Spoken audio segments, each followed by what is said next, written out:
Welcome to week 3, talking about HTTP and post and get.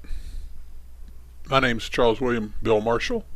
That's the email address you can reach me at, and my cell phone to be used only during office hours.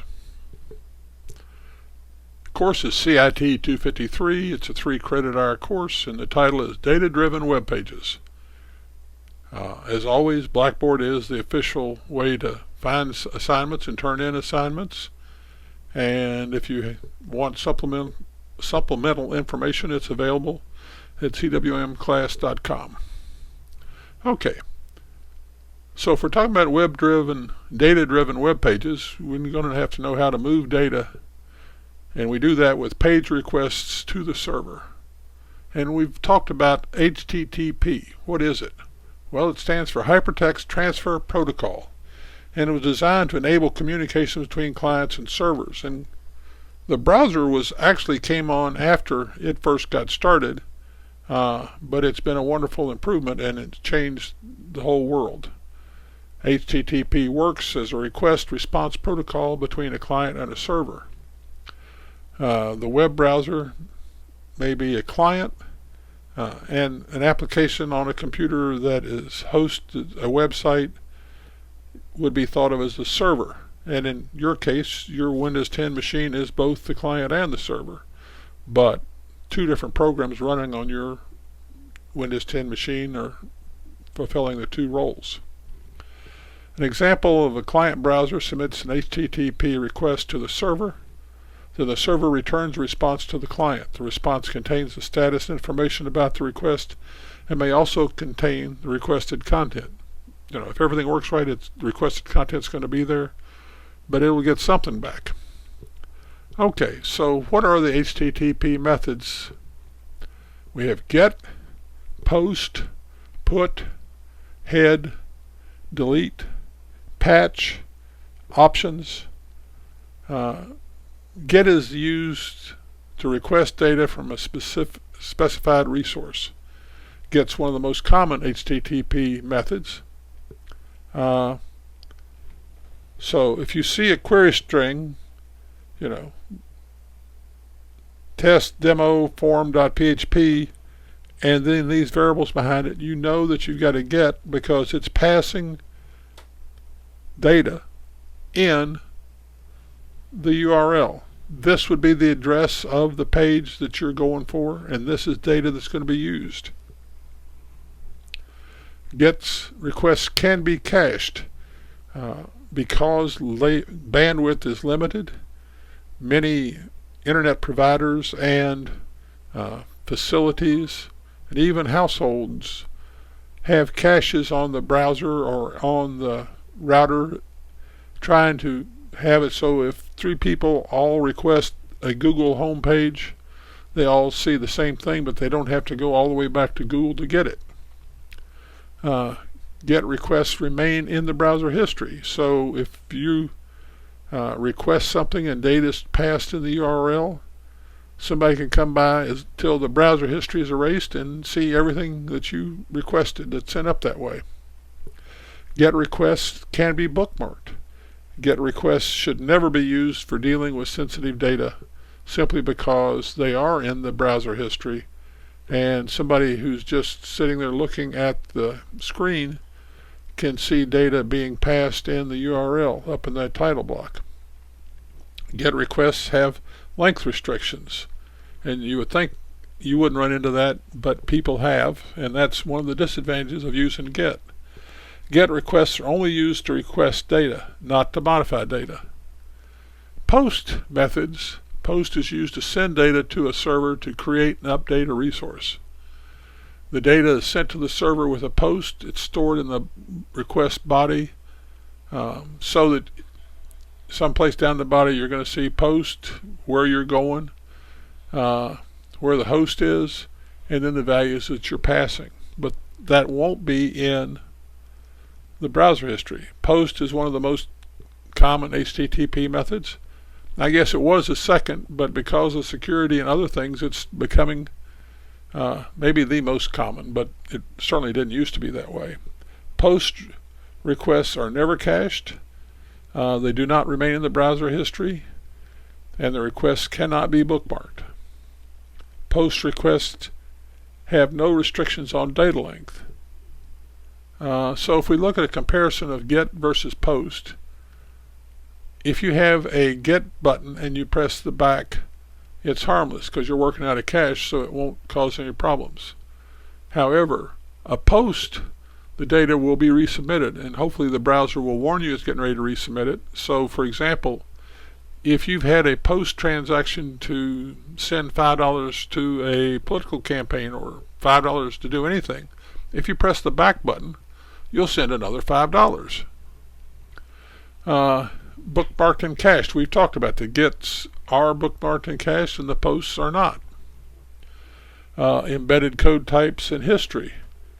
The gets use that encoding and the parameters remain in the browser history, but look how many other different ways that you can send data in the post. Restrictions for the data type, only ASCII characters are allowed, but in the post, in get you can only use ASCII characters, but in post you can use any data that you want to. Security, the get's less secure.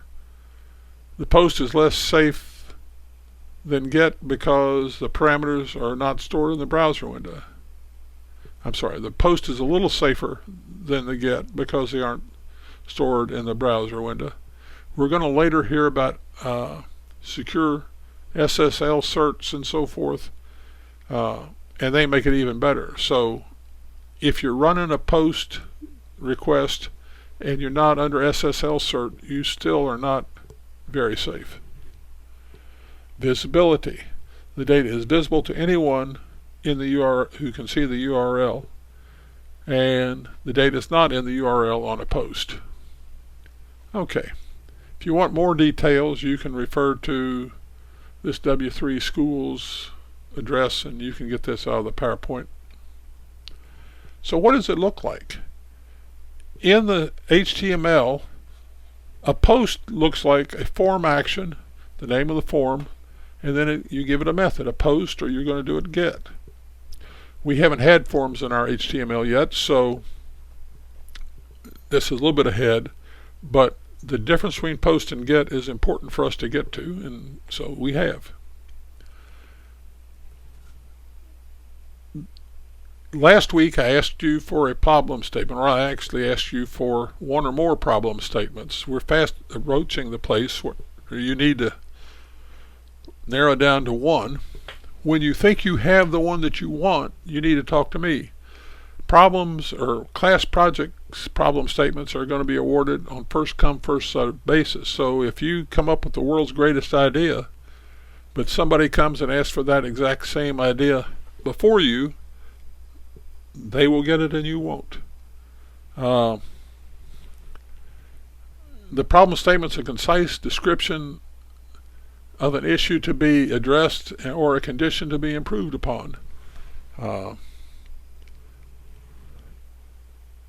The first condition of solving a problem is to understand the problem, which can be done by way of a problem statement.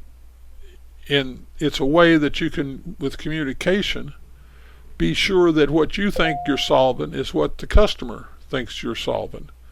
Because there's nothing worse than spending resources and time to solve something and get there and go, well, but what about this condition? And you didn't even think to worry about that. For each potential project, you need to define the business rules that apply to it. And business rules really are what does it have to do for success and what constraints apply. For example, you can only do this transaction, we've only got an hour to move this data.